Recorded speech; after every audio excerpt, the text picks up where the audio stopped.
We all know that after the Cleveland Browns took their rightful place in history with their 0-16 season, the skid marks went over in 2017. Hell yeah! That with a new general manager and coming off of that historically bad season, that major changes were going to be afoot for the Browns roster in this offseason. You knew they had a ton of cap space, so they had a lot of money to play with, and they need to spend it. You know that the draft alone was not going to fix all of the ills for this Browns roster, as bad and talentless as it is. You also know that they needed to upgrade at wide receiver and use some of that excessive amount of draft capital that they had to get better. So it shouldn't be that surprising that the Cleveland Browns got into the Jarvis Landry sweepstakes and ultimately won the damn thing. And when you look at it, Cleveland gives up a 4th-round pick in 2018 and a 7th-round pick in 2019 to get a quality NFL wide receiver. Now, I know what some of the haters of this deal might say is that Jarvis Landry's not a number 1 wide receiver. And no, he's not. And if he is your number 1 wide receiver, then you have some issues. See the Miami Dolphins. Jarvis Landry isn't that type of dude. Never has been, really, never will be. And that's okay. That doesn't mean he's not a good player or a very good player in his specific role. But he's not a game-changing, game-breaking type of guy. And when you think about it, he was a guy in 2017 that had over 100 catches and still managed to go for under 1,000 yards. We call that the Jay Cutler experience. Tried to warn you, Dolphins fans. You're welcome.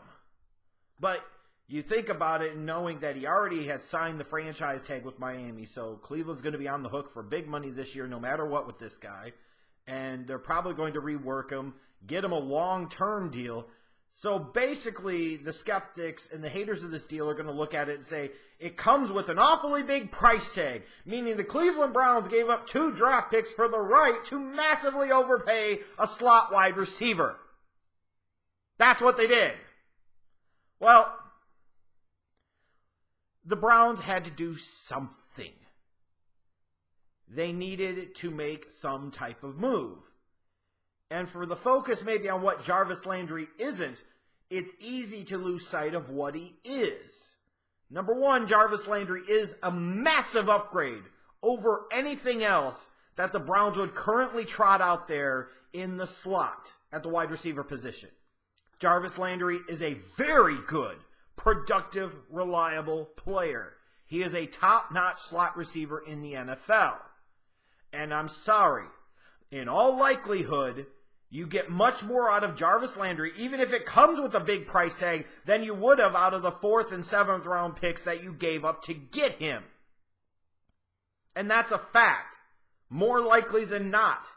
This is what you do with day 3 picks. You draft projects and guys that maybe slip through the cracks or guys that you can sit there and stow away. Or you take those day 3 picks and you trade them for established veterans that can come in right away and contribute and produce. Because the odds are, as you get later in the draft, the hit rate is much, much less. Chances are, both of these guys that you have taken with those 2 picks might not have been with the roster in 2 or 3 years anyways, where you have a very good likelihood that Jarvis Landry is going to have contributed to you in a nice way in that 2 to 3 year stretch.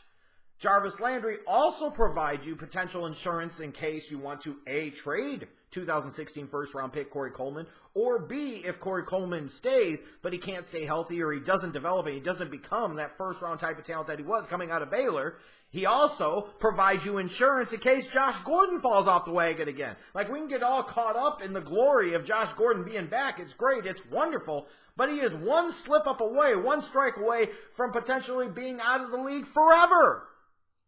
You're not worrying about that with Jarvis Landry. And if something goes south with Corey Coleman and or Josh Gordon, you at least have something. Like for so much of 2017, the Browns had, honestly, nothing at wide receiver. What, Kenny fucking Britt? Give me a break! So yes, in an ideal world, you wouldn't pay this much for a slot guy. In an ideal world, you would have confidence in your Browns front office, your organization, to identify a guy in day 2 or day 3 of the draft that could do some of the things that Jarvis Landry could do, and all the while pay him on a much lower rookie contract for 3 to 4 years. I get that and I understand that. But there's also a premise here that with all of that salary cap space, the Browns aren't going to be able to attract the number of big-name free agents in and of themselves just because they have that money. If anything, because the Browns have that money, what players and agents will do will go to the Browns and utilize them as leverage to get more money from a preferred destination. That's what a lot of these big-name free agents are going to do. And yes, Cleveland will probably pony up the dough and overpay for a couple of these guys, which is what they're going to have to do in order to improve their team and become more appealing as a free agent destination. But in this particular case, you utilize draft pick capital that really wasn't worth all that much to you because you have a ton of it anyways, and you got a guy that you know is going to produce. And the good thing for a Jarvis Landry is he's just getting ready to enter the peak of his career. He's not a guy whose game is built off of quickness and speed and explosiveness anyways, so if anything, his game translates better longer than some other guys you might go after in the marketplace. And even if you're talking about overpaying him as a slot receiver, at least you can feel like long-term, you're going to get some type of return for the dollar. He will produce for you. He produced throughout his 4 years in Miami. What the hell makes you think it's going to be any different now? Because Jarvis Landry is one of those wide receivers that for the Browns and in general, he's kind of quarterback-proof in the sense of, because he's not a big play outside type of guy, he's not dependent on really quality quarterback play. In fact, sometimes he might play just as well, if not better, with crappy quarterbacks because they'll be looking for him as kind of a safety valve. They'll be looking for him on underneath throws and hot reads and check downs and all that stuff. So you're getting a player that is really quarterback-proof. And when we're talking about the Cleveland Browns, it's very important to get quarterback-proof players on the offensive side of the ball. I'm just saying. This was a good deal for the Cleveland Browns. It doesn't move the needle significantly, but it's a good start. It's a really good start. Whereas the Dolphins got themselves into cap trouble and now basically have to give away a really productive player because of their own stupidity and of their own making, the Browns benefit. Guaranteed. The Browns get more out of Jarvis Landry than whoever that 4th-round pick ends up being in 2018 and or that 7th-round pick in 2019. This was a good deal. A really good deal for the Cleveland Browns. A solid move that I most certainly am not going to knock. I'll knock the Tyrod Taylor deal instead.